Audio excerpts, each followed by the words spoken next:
بسم اللہ الرحمن الرحیم۔ ان سے جو حکمتیں اور اپنے صاحبزادہ کو نصیحت نقل کی گئیں بڑی عجیب ہے، بہت کثرت سے روایات میں آئی ہے۔ من جملہ ان کے یہ بھی ہے کہ بیٹا علماء کی مجلس میں کثرت سے بیٹھا کرو اور حکماء کی بات اہتمام سے سنا کرو۔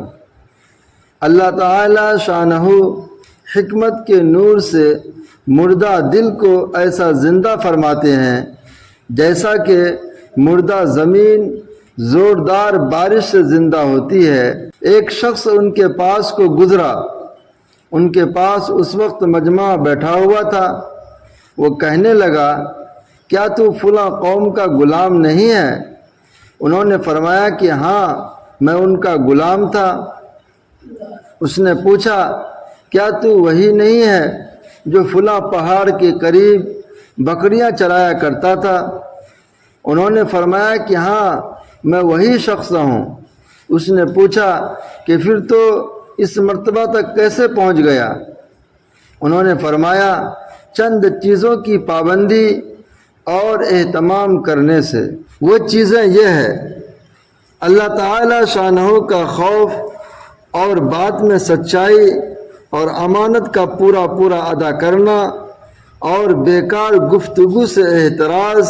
ان کا ارشاد ہے کہ بیٹا اللہ تعالی شانہ سے ایسی طرح امید رکھو کہ اس کے عذاب سے بے خوف نہ ہو جاؤ، اور ایسی طرح اس کے عذاب سے خوف کرو کہ اس کی رحمت سے نا امید نہ ہو جاؤ۔ صاحبزادہ نے عرض کیا کہ دل تو ایک ہی ہے، اس میں خوف اور امید دونوں کس طرح جمع ہوں؟ انہوں نے فرمایا کہ مومن ایسا ہی ہوتا ہے کہ اس کے لیے گویا دو دل ہوتے ہیں، ایک میں پوری امید اور ایک میں پورا خوف۔ ان کا یہ بھی ارشاد ہے کہ بیٹا رب اغفر لی بہت کثرت سے پڑھا کرو۔ اللہ تعالی شانہ کے الطاف میں بعض اوقات ایسے ہوتے ہیں کہ ان میں جو کچھ آدمی مانگتا ہے وہ مل جاتا ہے۔ ان کا ارشاد ہے کہ بیٹا نیک عمل اللہ تعالی شانہ کے ساتھ یقین کے بغیر نہیں ہو سکتا۔ جس کا یقین ضعیف ہوگا اس کا عمل بھی سست ہوگا۔ بیٹا جب شیطان تجھے کسی شک میں مبتلا کرے تو اس کو یقین کے ساتھ مغلوب کر، اور جب وہ تجھے عمل میں سستی کرنے کی طرف لے جائے تو قبر اور قیامت کی یاد سے اس پر غلبہ حاصل کر، اور جب دنیا میں رغبت یا یہاں کی تکلیف کے خوف کے راستہ سے وہ تیرے پاس آئے تو اس سے کہہ دے کہ دنیا ہر حال میں چھوٹنے والی چیز ہے، نہ یہاں کی راحت کو دوام ہے، نہ یہاں کی تکلیف ہمیشہ رہنے والی ہے۔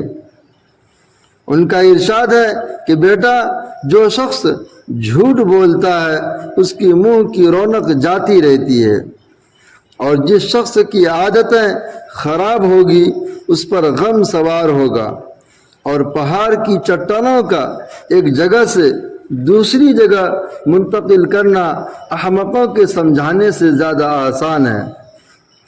ان کا ارشاد ہے کہ بیٹا جھوٹ سے اپنے کو بہت محفوظ رکھو۔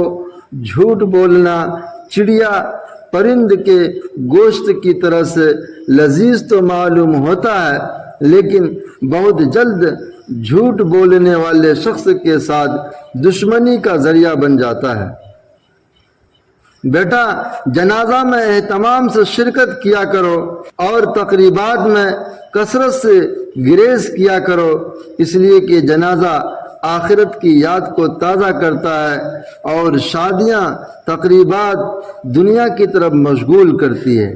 بیٹا جب پیٹ بھرا ہوا ہو اس وقت نہ کھاؤ، پیٹ بھرے پر کھانے سے کتے کو ڈال دینا بہتر ہے۔ بیٹا نہ تو تم اتنا میٹھا بنو کہ لوگ تمہیں نگل جائیں، نہ اتنا کڑوا بنو کہ لوگ تمہیں تھوک دیں۔ بیٹا تم مرغے سے زیادہ عاجز نہ بنو کہ وہ تو سحر کے وقت یعنی صبح کے وقت جاگ کر چلانا شروع کر دے اور تم اپنے بسترے پر پڑے سوتے رہو۔ بیٹا توبہ میں دیر نہ کرو کہ موت کا کوئی وقت مقرر نہیں، وہ دفعتاً آ جاتی ہے۔ بیٹا جاہل سے دوستی نہ کرو، ایسا نہ ہو کہ اس کی جہالت کی باتیں تمہیں اچھی معلوم ہونے لگیں، اور حکیم سے دشمنی مول نہ لو، ایسا نہ ہو کہ وہ تم سے اعراض کرنے لگے اور پھر اس کی حکمتوں سے محروم ہو جاؤ۔ بیٹا اپنا کھانا متقی لوگوں کے سوا کسی کو نہ کھلاؤ، اور اپنے کاموں میں علماء سے مشورہ لیا کرو۔ کسی نے ان سے پوچھا کہ بدترین شخص کون ہے؟ انہوں نے فرمایا جو اس کی پرواہ نہ کرتا ہو کہ کوئی شخص اس کی برائی کرتے ہوئے دیکھ لے۔ ان کا ارشاد ہے کہ بیٹا نیک لوگوں کے پاس اپنی نشست کثرت سے رکھا کرو کہ ان کے پاس بیٹھنے سے نیکی حاصل کر سکو گے، اور اگر ان پر کسی وقت اللہ کی رحمت خاصہ نازل ہوئی تو اس میں سے تم کو بھی کچھ نہ کچھ ضرور ملے گا کہ جب بارش اترتی ہے تو اس مکان کے سب حصوں میں پہنچتی ہے، اور اپنے آپ کو برے لوگوں کی صحبت سے دور رکھو کہ ان کے پاس بیٹھنے سے کسی خیر کی تو امید نہیں، اور ان پر کسی وقت عذاب ہوا تو اس کا اثر تم تک پہنچ جائے گا۔ ان کا ارشاد ہے کہ باپ کی مار اولاد کے لیے ایسی مفید ہے جیسا کہ پانی کھیتی کے لیے۔ ان کا ارشاد ہے کہ بیٹا تم جس دن سے دنیا میں آئے ہو ہر دن آخرت کے قریب ہوتے جا رہے ہو، اور دنیا سے ہر دن پشت پھیرتے جا رہے ہو، پس وہ گھر جس کی طرف تم روزانہ چل رہے ہو وہ بہت قریب ہے، اس گھر سے جس سے ہر دن دور ہو جا رہے ہو۔ بیٹا قرض سے اپنے آپ کو محفوظ رکھو کہ یہ دن کی ذلت اور رات کا غم ہے، یعنی قرض خواہ کے تقاضے سے دن میں ذلت اٹھانا پڑتی ہے اور رات بھر قرض کے فکر میں گزرتی ہے۔